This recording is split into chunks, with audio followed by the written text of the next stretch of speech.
Di daw ba yung kalahati lang muna daw yung bayad? Sahod na lang daw yung remaining. Ay, sabi ko, mami, hindi pwedeng gano'n. Ako naman. Ayun na nga, ako nga yung masayahin florista nyo, mga bi. Parang pa-stress na pa-stress. Pero okay lang yun, mga bi. Sabi ko, magkano ba yung budget mo, madam? Tapos, ayun na nga. Sabi ko, ako na lang yung bahala. Kang mag-alala, madam, papagandahin po natin. Sa bibiling ating customer na lalagyanan niya ng bulaklak. Sabi ko naman, gawa na lang ako ng improvise. Total, hilig-hilig ko mag-improvise. So, meron pala ako napulot na karton. Tapos, babalutan natin siya, mga bi. So, una muna, lalagyan muna natin siya ng plastic na kulay puti para hindi mababasa yung karton. Kasi plastic talaga, bi. Hindi mo na mababago ugali niyan. Bakit naman ganun? Diba tinutukoy natin, bi? Tao ba to? Diyos ko, tay, nagbabalot lang tayo ng karton. Diyos ko po. So, ito na nga, mga bi, tatapusin lang natin ito. At dapat isi-secure natin yung pinakakarton natin. Tapos, mga bi, dodoblehin pa natin yan. Kasi nga yung nagamit kong plastic na pambalot ay nakikita yung number. Ang karton. Di pa nakita ng customer. Tatayaan niya sa weteng. Hindi naman tatayaan sa weteng. Ayun na nga, babalutan natin ulit siya ng pambalot na kulay puti. So, texturize.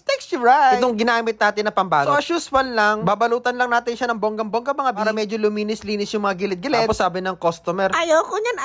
Ay, sige ma'am, okay lang ma'am. Hindi na lang po kayo nitong mga ticket sa 70 namin na mga bis.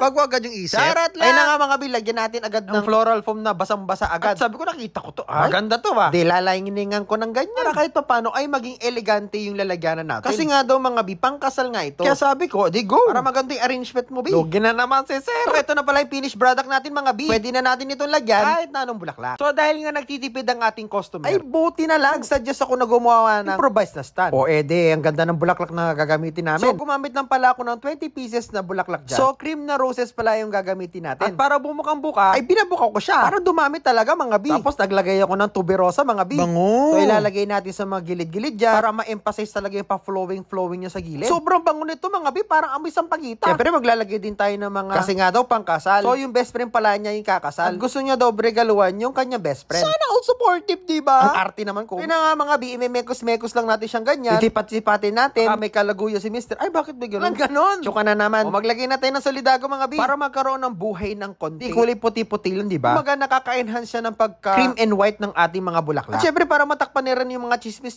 no? O, diba? Tapos ang ating arrangement. Pero sabi ko, bi, parang nakukulangan ako sa gitna. Lalagyan pa natin ng pangpaganda. Naglagay ako ng parang crystal na ganyan. May mga nakalawit-lawit. O, diba? Mas lalo nagandaan si madam. Pero teka, parang kapresyo na to ng bisa binibenta ko, Arat lang. Syempre, spray na rin natin ito, mga bi, para mas maging lalong fresh ang ating arrangement. At ito na nga ang ating finished product na super tinipid na naman, pero napakaganda ng kinalabasan. O, diba? Buti na lang creative yung bibi nyo. Sobrang ganda daw. Uulit daw sa. Thank you daw. Kayo ba, nga bi, nagandaan ba kayo? Syempre, kung nagandaan kayo, comment down below. Syempre, umulit din kayo, mga bi. Mag-follow at mag-share. Syempre, nag-share kayo, may blessing kayo matatanggap sa katapusan. Ano na? Go na, bi. Malay mo, ikaw yung makatanggap, diba? So, ano pang hinihintay nyo, mga bi? Thank you so much. I love you. Mama